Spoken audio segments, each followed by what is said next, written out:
Hello student, आज हम chapter number 7 fundamental principles of organic chemistry का लेक्चर क्रैकिंग ऑफ पेट्रोलियम को पढ़ेंगे।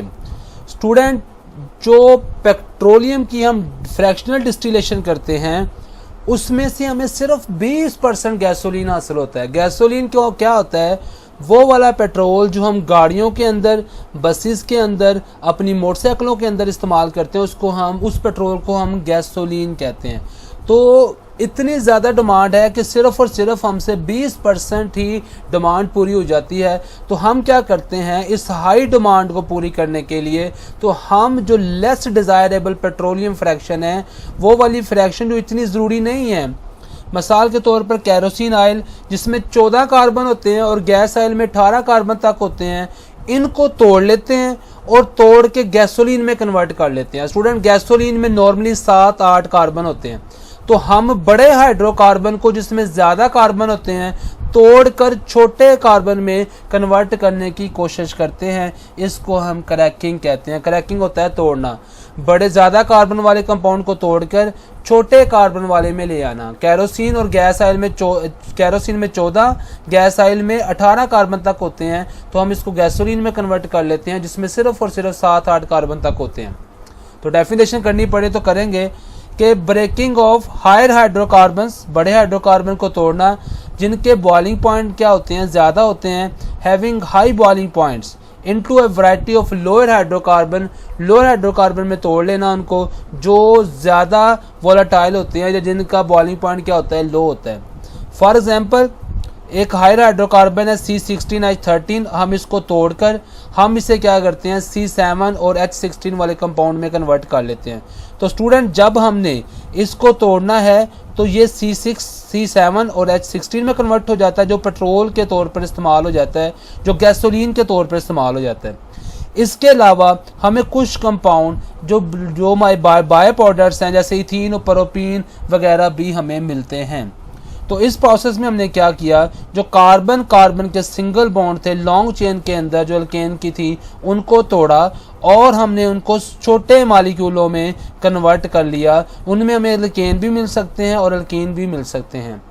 तो जो कंपोजिशन मिलती है जो बाय प्रोडक्ट के तौर पर, वो डिपेंड करता है हमने कंडीशन कौन सी इस्तेमाल की थी, तो किस कंडीशंस के ऊपर हमने करना है। ये 3 तरह की कंडीशन हम इस्तेमाल करते हैं। एक है हमारे पास थर्मल क्रैकिंग। तो स्टूडेंट्स, सबसे पहले जो हम क्रैकिंग यूज़ कहते हैं उसमें हम क्या करते हैं, हाई टेम्परेचर इस्तेमाल करते हैं। जैसे हमने 700 टेम्परेचर इस्तेमाल किया, या 700 से लेकर 900 तक चले जाते हैं।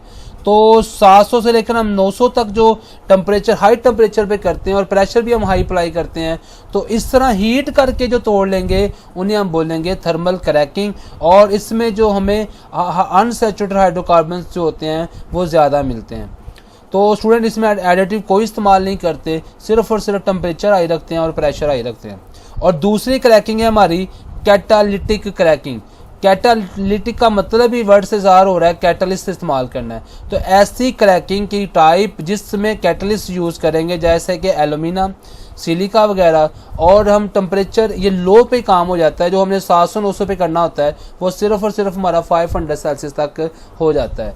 तो हम इसको लो टेम्परेचर पे कर लेते हैं और लो प्रेशर पे कर लेते हैं। सिर्फ और सिर्फ हम इसमें कोई कैटलिस्ट वगैरह इस्तेमाल करते हैं और ये बड़ा अच्छी क्वालिटी का गैसोलीन देता है जिसका ऑक्टेन नंबर जो होता है वो ज़्यादा होता है। तो स्टूडेंट, जो तीसरी टाइप होती है वो होती है स्टीम क्रैकिंग।